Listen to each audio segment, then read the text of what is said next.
রাজধানীর উত্তরায় মাইলস্টোন স্কুলের ভবনে প্রশিক্ষণ বিমান দুর্ঘটনায় নিহত কোমলমতি শিক্ষার্থী, শিক্ষক ও কর্মচারীদের বিদেহী আত্মার মাগফিরাত কামনা এবং আহতদের দ্রুত সুস্থতা কামনায় গভীর শোক ও সমবেদনা জানিয়েছে লায়ন শপার্স ওয়ার্ল্ড দোকান মালিক ও ব্যবসায়ী সমিতি। মঙ্গলবার 22 জুলাই 2025 এ উপলক্ষে আয়োজিত এক শোক বার্তায় সমিতির সকল সদস্যবৃন্দ নিহতদের আত্মার শান্তি কামনা এবং শোক সন্তপ্ত পরিবারের প্রতি গভীর সমবেদনা জ্ঞাপন করেন। এ সময় উপস্থিত ছিলেন লায়ন শপার্স ওয়ার্ল্ড দোকান মালিক ও ব্যবসায়ী সমিতির সিনিয়র সহসভাপতি এনায়েত করিম চৌধুরী, সাধারণ সম্পাদক মোহাম্মদ রফিকুল ইসলাম রফিক এবং যুগ্ম সাধারণ সম্পাদক মোহাম্মদ ফরহাদ সহ মার্কেটের সকল সদস্যগণ। লায়ন্স শপার্স ওয়ার্ল্ড দোকান মালিক ও ব্যবসায়ী সমিতির সাধারণ সম্পাদক মোহাম্মদ রফিকুল ইসলাম রফিক বলেন, আমি সর্বপ্রথম মহান আল্লাহ তাআলার কাছে আমি প্রার্থনা করব, যারা এই গতকালকে এই অনাকাঙ্ক্ষিত ঘটনায় শহীদ হয়েছেন, মৃত্যুবরণ করেছেন, তাদেরকে তাদের রুহের মাগফিরাত কামনা করছি। তারা যেন বেহেশত নসিব হয়, এই জন্য আমার লায়ন শপার্স দোকান মালিক ব্যবসায়ী পরিবারের পক্ষ থেকে আমি প্রার্থনা করছি উপর আল্লাহর কাছে। একটি প্রশিক্ষণ বিমান কেন একটা আবাসিক এলাকায় প্রশিক্ষক দিবে? সর্বপ্রথম এটা একটা মারাত্মক একটা প্রতিষ্ঠানিক একটা ভুল। তারপর যে বিমানটি দিয়েছে শেষ দিন সে যদি এই পাইলটটি তার কিন্তু অনেক দিন প্রশিক্ষণ দিয়ে শেষ পর্যন্ত এসে পড়েছে। গতকালকে তার ছিল ফাইনাল পরীক্ষা, সে একাই বিমানটি চালিয়েছিল। সে যদি গতকালকে এসে কামিয়াব হইতো, সে হয়তো বাংলাদেশে একজন রত্ন হয়ে তৈরি হইতো, সে একজন পাইলট হয়ে তৈরি হইতো। কিন্তু তার ভাগ্য বলতে এখানে মৃত্যু। আসল কথাতে তার জন্য যে সেই বিমানটি যে পাইলট ছিল তার জন্য এটা হয়নি, সেই বিমানের ত্রুটির জন্য আজকে হয়েছে।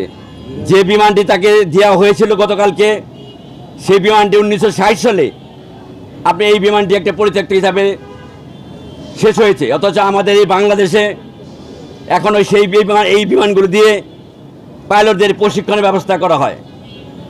কাজেই আমরা বাংলাদেশ সরকারের কাছে আপনাদের মাধ্যমে প্রার্থনা করব এবং নিবেদন করব, যাতে এই বিমানগুলো যাতে আর না ওঠে এবং আর যেন কোনো মা বাবার বুক খালি না হয়। এবং এই আমরা টাকা পয়সা খরচ করে যে একটা পাইলট তৈরি করি, শেষ পর্যন্ত এসে যে একটা দুর্ঘটনা নিহত হয়, এটা থেকে আমাদের আর্থিক আপনাদের ক্ষতিগ্রস্ত হই আমরা। কাজেই আমরা এখন আবেদন করব বাংলাদেশ গভর্নমেন্টকে, যাতে অতি সামনে যাতে আর কোনো ধরনের এই ধরনের দুর্ঘটনা না ঘটে এবং প্রশিক্ষণ বিমানের যে সিস্টেমটি এখানে, আমার মনে হয় এটা কক্সবাজার এলাকা নিলে আমার মনে ভালো হয়। এটা পৃথিবীর সব জায়গায় এইসব বিমানগুলি সমুদ্র এলাকায় প্রশিক্ষণের ব্যবস্থা করা হয়, যাতে কোনো সিটিতে এই ধরনের ব্যবস্থা আর নেওয়া না হয়। আমি বাংলাদেশ সরকারকে আবেদন এবং নিবেদন এবং দাবি জানাচ্ছি। আমাদের এত নৈতিক অবক্ষয় হয়েছে, একটা ছেলে আহত হয়ে হাঁটতেছে, বাচ্চাটা কেউ কাকে ধরছে না, তার ছবি উঠেছে। মানে এই যে আমাদের সামাজিক যে অবক্ষয়, আমরা শুধু সব কিছু একটা ঘটনা ঘটলে আমরা দেখি, একখানে কোনো একটা আক্রমণ হলে আমরা দেখি, ছবি উঠাই। এই ধরনের কেন আমাদের সমাজে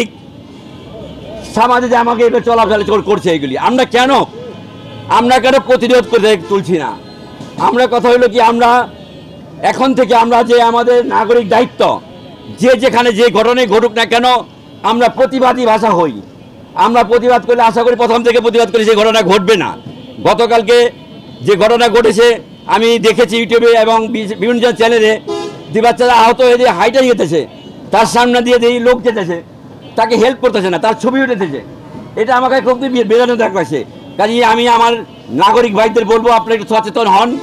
আপনার অন্তরপক্ষে যখন কোনো দুর্ঘটনা ঘটে, অন্তরপক্ষে তাদেরকে সেবা দেওয়ার জন্য ওই মুহূর্তে আপনারা কার্যকরী ভূমিকা পালন করবেন।